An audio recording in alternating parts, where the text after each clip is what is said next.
எடுத்து வச்சானா. ஆகையினாலே அதாவது அந்த பணம் மட்டும் ஒருத்தன் இல்லைன்னா செல்வம் இல்லை என்றால் சகலமும் இல்லைன்னா அந்த செல்வம் இந்த மக்களுக்கு சேரணும் அப்படின்றதுனால அந்த புது மாரியம்மன் அனைவருக்கும் நல்லதொரு செல்வத்தை கொடுக்கணும் அப்படிங்கிற நோக்கத்தோடு பணம் பந்தியிலே குணம் குப்பையிலே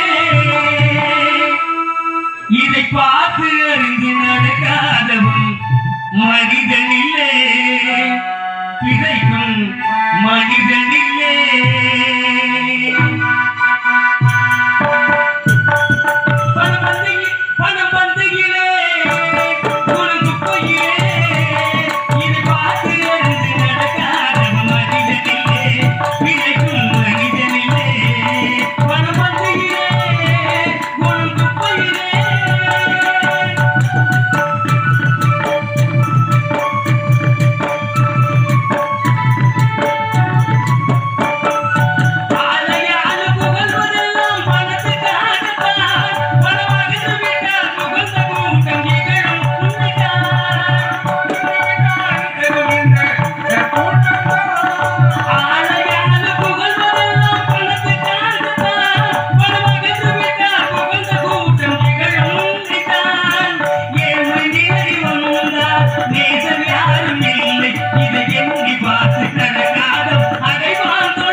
அன்னவர் பறவை ஓட்டிக் கொண்டிருக்கிறார்.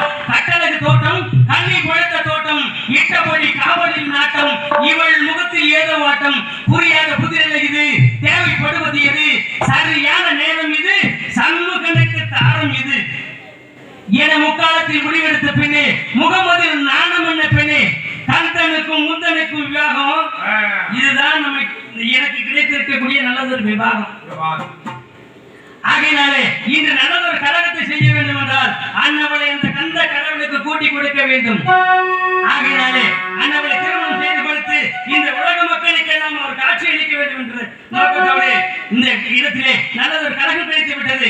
அதற்கு முன்பதாக யாரோ ஒரு ஆடவர் வந்து கொண்டிருக்கிறார், அவனை சந்தித்து விட்டு பிறகு அன்னவளை சந்திக்க வேண்டும். ஆகையினாலே சுந்தரங்கள் இந்த துன்பம் பொன்றிறந்த மங்கை இவள் இந்த உலகிற்கே வந்தார்.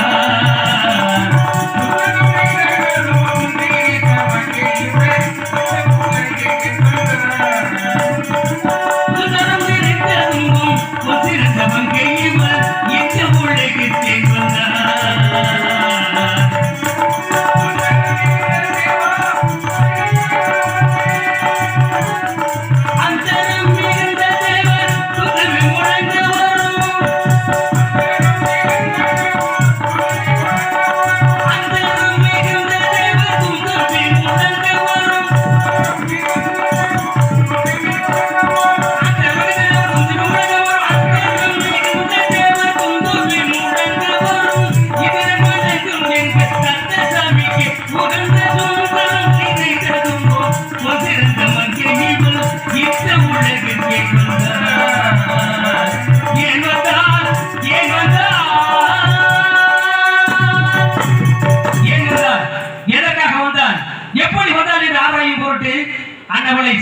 முன்பதாக வருகிறான் வனக்காவலன்.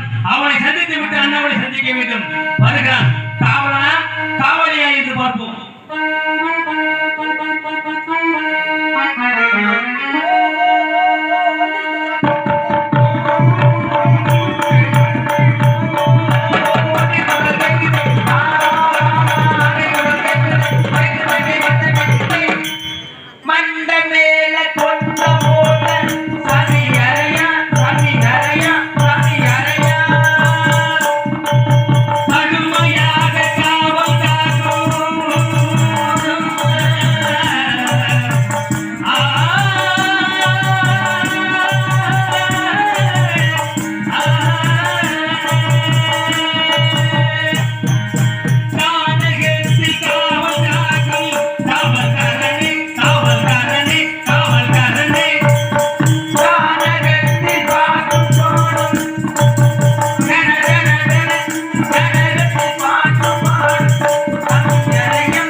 நீ யாரு? என்னத்துக்காக வந்திருக்கேன்னு தெரிஞ்சுக்கலாமா?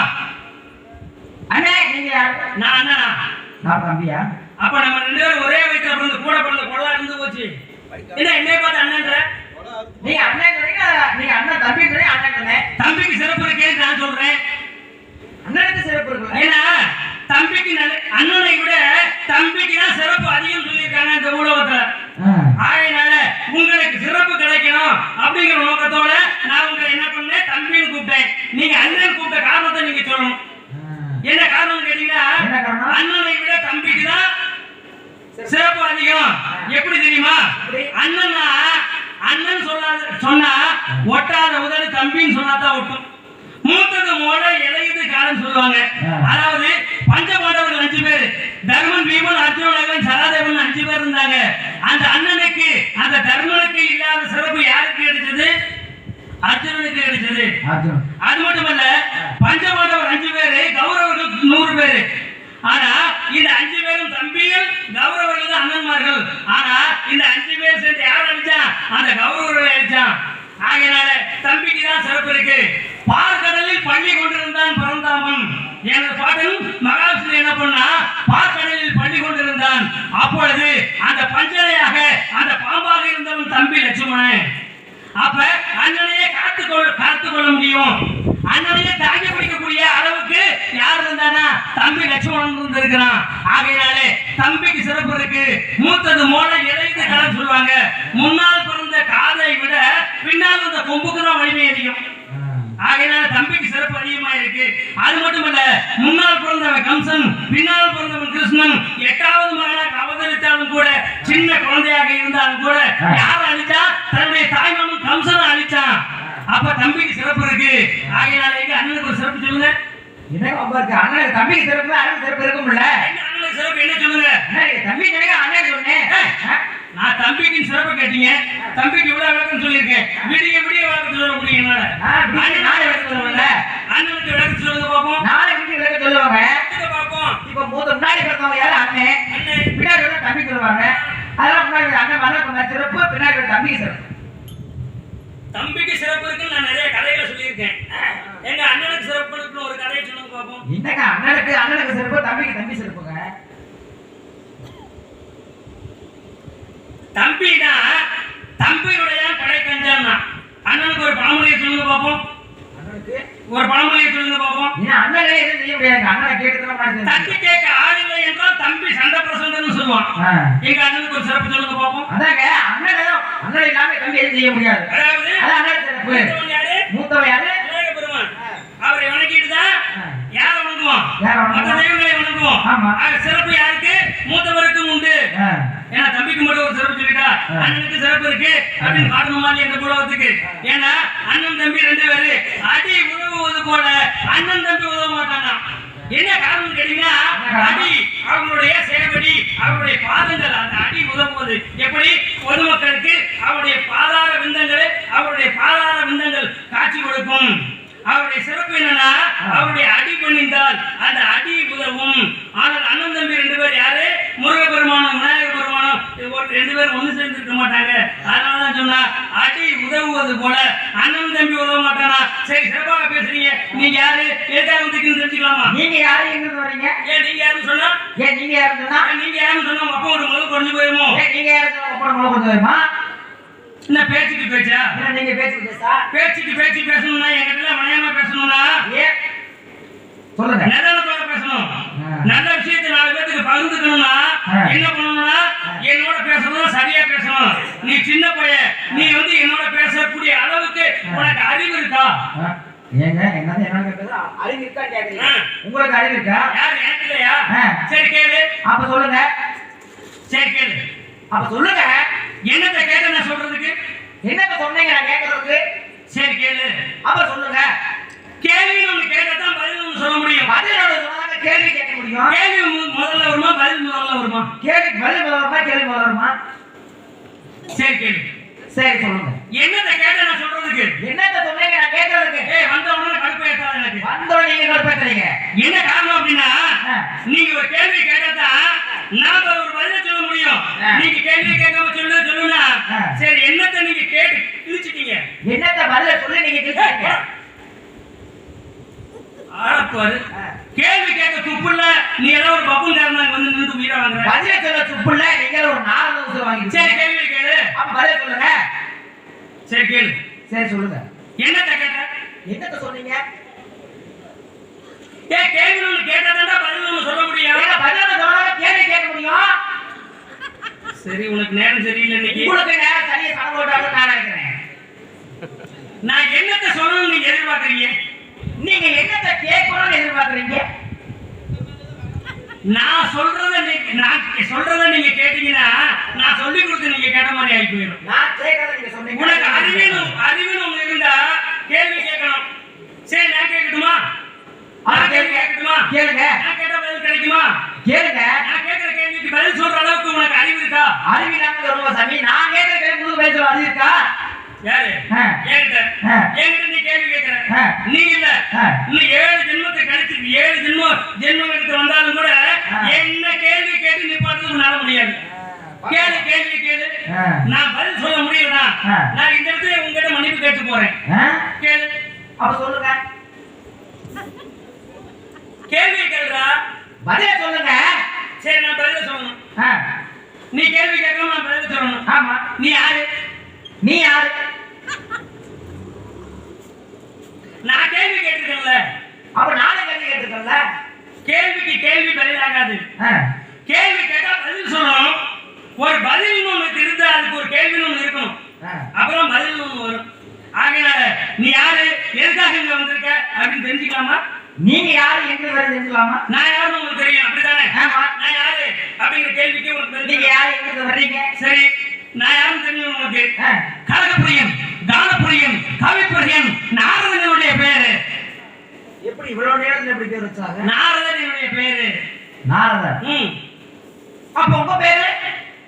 என்னோட பேரு தான் சொன்னேன், நாரதன். உங்க பேர் தான் நாரதனா? ஆமா. சரி சரி சரி.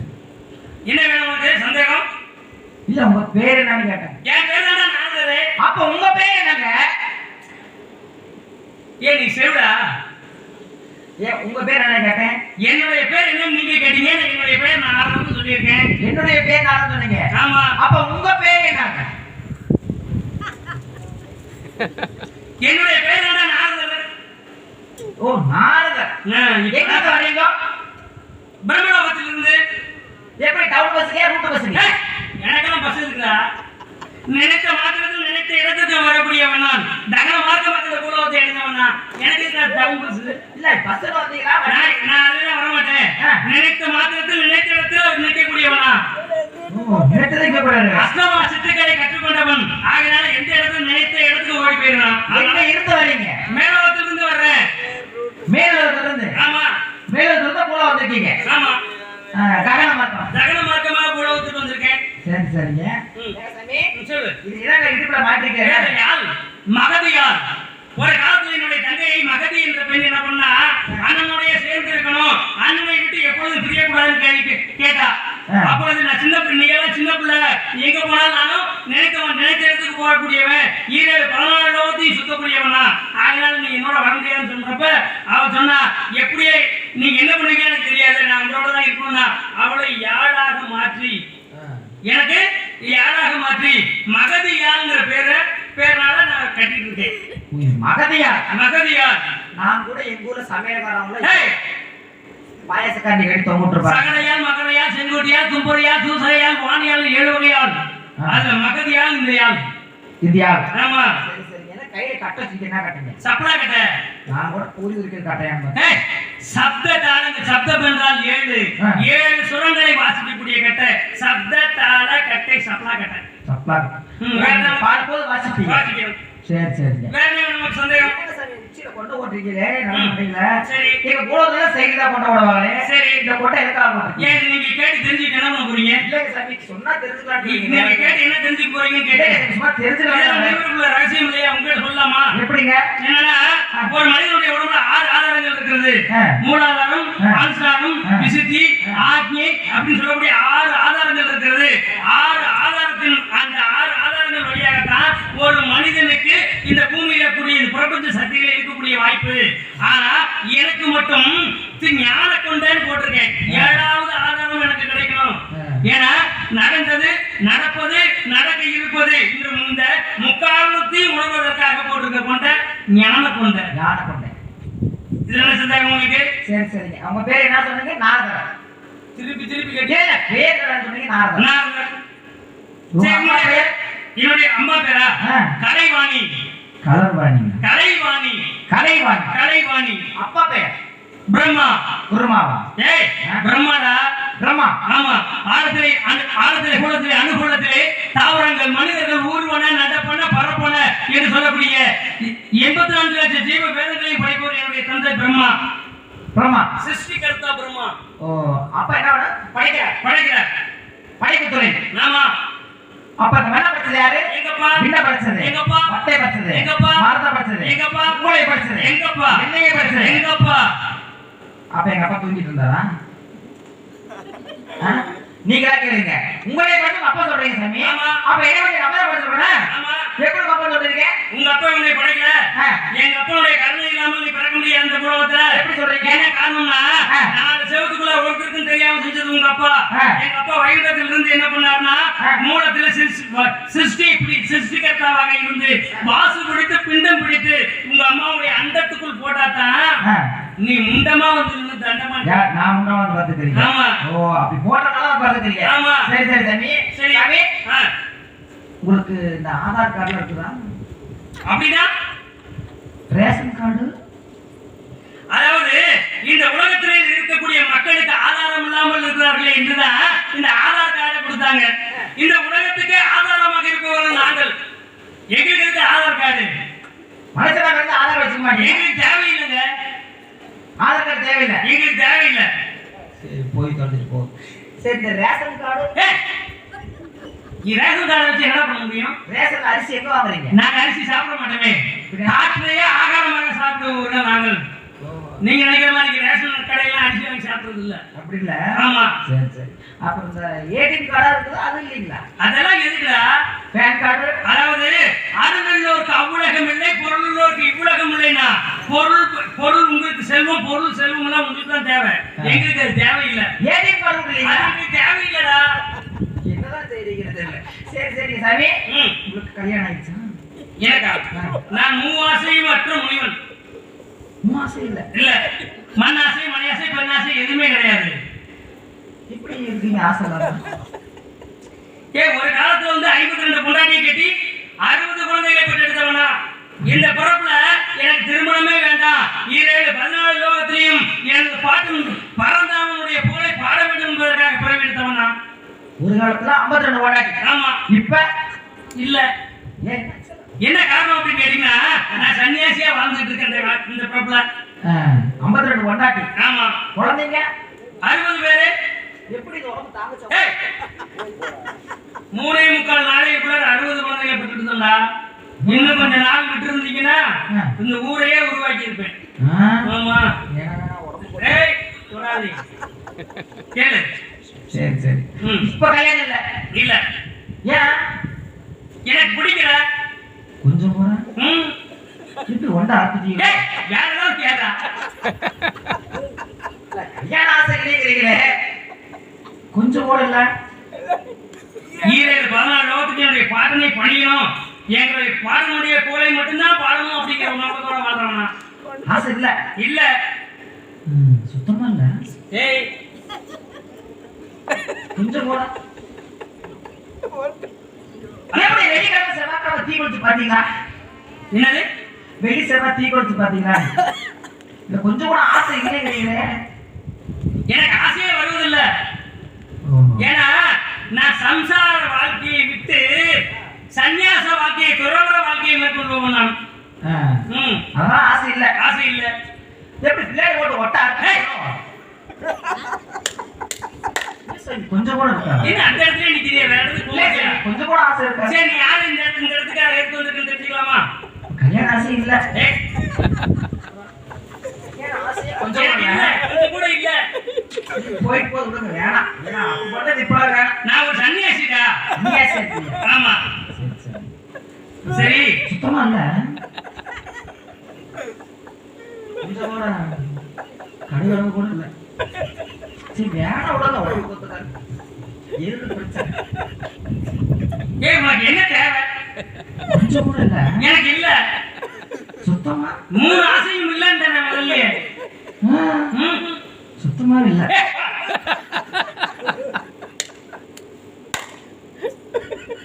சரி விட்டுடுங்க. போய் அந்த பிரச்சனை. கொஞ்சம் கூட இல்ல.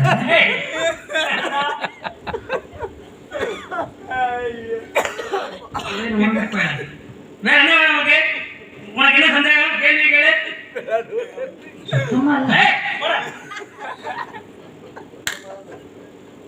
சுத்தமா இல்ல. இல்லடா. கொஞ்சம் ஒரு நாளைக்கு கூட இல்ல. 1/2 நாளைக்கு கூட இல்ல. 2 நிமிஷம் கூட இல்ல. அதெல்லாம் உங்க வேலைடா. சும்மா இருக்கீங்களோ? இல்ல. 14 லோகம் போயிட்டு வந்துட்டு இருக்கேன். ஆசை இல்ல. இல்ல.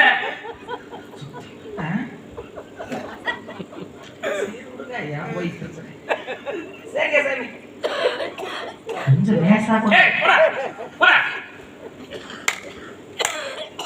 கேட்க வேண்டிய கேள்வி விட்டுட்டு சம்சார வார்த்தையை விட்டு பேசிட்டு வந்திருக்கான். நீ இவ்வளவு ஆசை தான். என்னன்னா பெண்களை பார்த்தாலே வந்து அவங்களை தாயாகவும் தங்கையாகவும் பாயக்கூடியவனா. அதனால அவர்கள் மேல் இச்சை கொள்வதில்லைன்னு ஒரு முடிவுக்கு வந்துட்டேன். ஆமா. சுத்தமா இல்ல. சரி உனக்கு நீ யாரு? உனக்கு என்ன வேணும்? சுத்தமா இல்ல. கொஞ்சம் கூட. சரி வாங்க போச்சுறாதீங்க. கொஞ்சம் கூட ஆசிரியரா போச்சு போறாரு. சரி விடுங்க சார். வரது போகுது. சரி தம்பி. வேற கூட வந்திருக்கீங்க. ஆமா. அப்படி கேள்வி கேளு. ஒரு சின்ன கேள்வி கூட கேட்கலாமா? கேள்வி கேட்கறியா? ஆமா சார். கேளு. கேட்போம். வேற கூட சுத்தி வந்திருக்கீங்க. சரி. நான் காட்டுவாசிங்க. சரி. காட்டிலே கடந்து போறோம். சரி. எனக்கு என்ன தெரியாது சாமி. ஒரு சின்ன கேள்வி கேட்கலாம். கேள்வி கேளுங்க. கேட்கலாம் சாமி. கேளுங்க. ஏசாமி இந்த பூலோகத்துக்குள்ள சரி தேங்காய் உடைக்காத ஆலயம் இருக்கு, ஆடை அணியாத ஆலயம் இங்க இருக்கு, குண்டி கழுவாத ஆலயம் இருக்கு. இந்த கேள்வி கேட்டோம்னா மக்களுக்கு ஒரு நல்ல ஒரு கருத்தை கொடுக்கணும்ன்றதுக்காக தான் நம்ம வந்திருக்கோம். இது கருத்து தானே. அதாவது என்ன கேட்டேன், தேங்காய் உடைக்காத ஆலயம் எங்க இருக்கு, ஆடை அணியாத தெய்வம் எங்க இருக்கு, குண்டி கழுவாத தெய்வம் எங்க இருக்கு. சரி யாரு எதுக்காக வந்து தெரிஞ்சுக்காங்க. இதுக்கு பதில் சொல்லிட்டு நீங்க உள்ள வாங்க. அதே சாமி சும்மா யாருன்னு கேட்டா சொல்லிட்டு போயிடுவான். உங்களுக்கு பதில் தெரியுமா தெரியாம? ஏண்டா இதெல்லாம் தெரியாம அங்க இருந்து பேக தூக்கி நீங்க வந்திருப்பீங்க. அப்ப சொல்லுங்க. அவங்க சும்மா மலை வச்சிருக்கீங்கல்ல, நாக வேஷம் போடாம இது கூட தெரியாம வந்திருப்பேன் நானு. அப்ப சொல்லுங்க சாமி. என்ன கேள்வி கேட்டீங்க? அதாவது தேங்காய் உடைக்காத கோயில் எது, ஏன் இந்த கோயில தேங்காய் உடைப்பதில்லை? அது எங்க இருக்குன்னா திருச்சி மாவட்டம் ஸ்ரீரங்கத்தில் இருக்கக்கூடிய ரங்கநாத பெருமான் கோயில்ல தேங்காய் உடைப்பதில்லை. என்ன காரணம் அப்படின்னு கேட்டீங்கன்னா சயன கோலத்தில் இருக்கிறார், அதாவது தூங்கிட்டு இருக்கிறார், பாம்பனையில் தூங்கி கொண்டிருக்கின்றார். அப்ப தூங்கும் பொழுது அந்த தேங்காயை உடைத்தால் அவருடைய தூக்கம் கலைந்து விடும் என்பதற்காக தேங்காயை உடைக்கிறது இல்லைங்க. தேங்காயை உடைக்காத கோயில். ஆடை இல்லாத தெய்வம் எதுன்னு கேட்டீங்க, ரெண்டு தெய்வம் இருக்கு. ஆடை இல்லாத தெய்வம் என்னன்னா, அதாவது சிவபெருமானின் மறு அவதாரமான கால பைரவர் ஒரு கோயில் இருக்கு. அந்த கால பைரவருக்கு எப்போ வந்து ஆடை இல்லை. அது மட்டுமல்ல, நாம் இந்த பூலோகத்தில் வணங்குற கோமாதா என்கிற பசுவுக்கு அதையும் தெய்வமாக தான் நம்ம வணங்குறோம். அந்த கோமாதாவுக்கும் ஆடை இல்லை. அடுத்து என்ன கேள்வி கேட்டீங்க? குட்டி கலவாத தெய்வம். இந்த பூலோகத்துல நம்முடைய பசு அதாவது ஒரு வீட்டுல வந்து விசேஷம் வைக்கிறாங்கன்னா அந்த பசுவை வீட்டுக்குள்ளார கொண்டு வந்து விட்டு வெளியே கொண்டு போவோம். என்ன காரணம் அப்படின்னு கேட்டீங்கன்னா அந்த மகாலட்சுமியே வீட்டுக்கு வருவதாக ஐதீகம். அப்ப அந்த பசு ஆகப்பட்டது கோமாதாவாக வணங்கி கொண்டிருக்கிறோம். அது வந்து எப்பொழுதும் சாணி போட்டுச்சுன்னா அந்த புண்டியை கழுவ மாட்டாங்க. இதான் சாமி. வேற ஏதாவது பேசுறா? சரி சரிங்க சார். இது வந்து ஏதாவது குட்டிக்கொள்ள தெய்வம். ஆமா, மூணு வழக்கம் சொல்லிட்டீங்க. சரி சரி. சாப்பிட வேணும். என்னதான் சாப்பிடுறீங்க? நானா மாத்திரையே உணவா சாப்பிடுறேன். மாத்திரை உணவா சாப்பிடுறேன். ஆமா, சரி சரிங்க. சாமி, ஒரு வீட்டுல அம்மா அப்பா இருக்காங்க. சரி.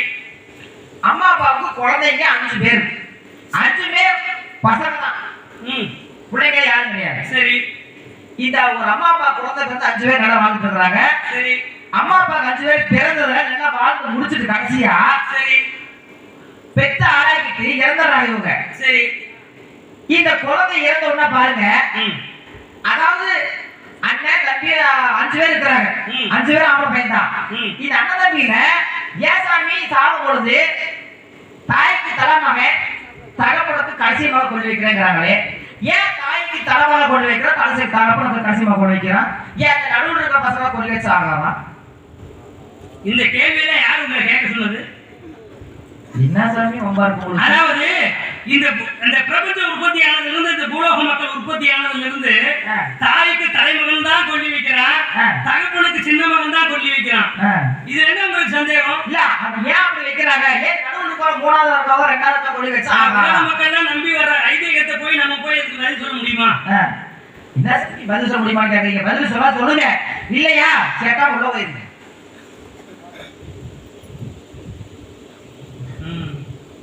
தாய்க்கு தலைமகனும் தகப்பனுக்கு சின்ன மகனும் கொல்லி வைக்கிறான். என்ன காரணம்? அதாவது ஒரு பெண் பிறக்கிறா, ஒரு பெண் பிறந்த உடனே அவளுக்கு திருமணம் ஆகிறது.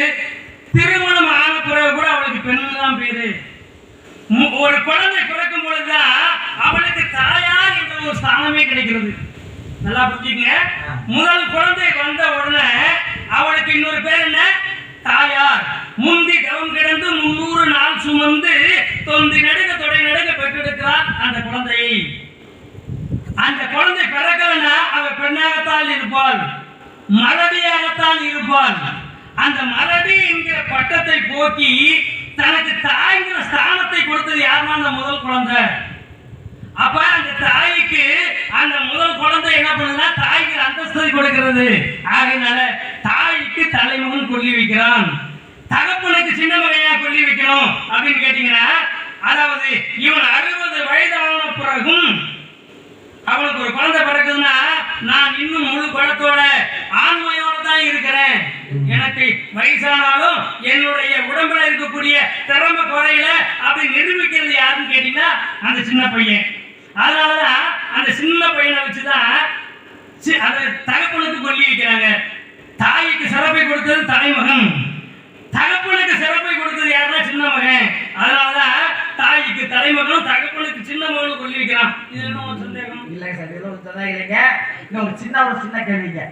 அதுக்கப்புறம் யாரை பார்க்கலாம் மறுபடியுமா? இல்லைங்க சார், ஒரு சின்ன கேள்வி தாங்க.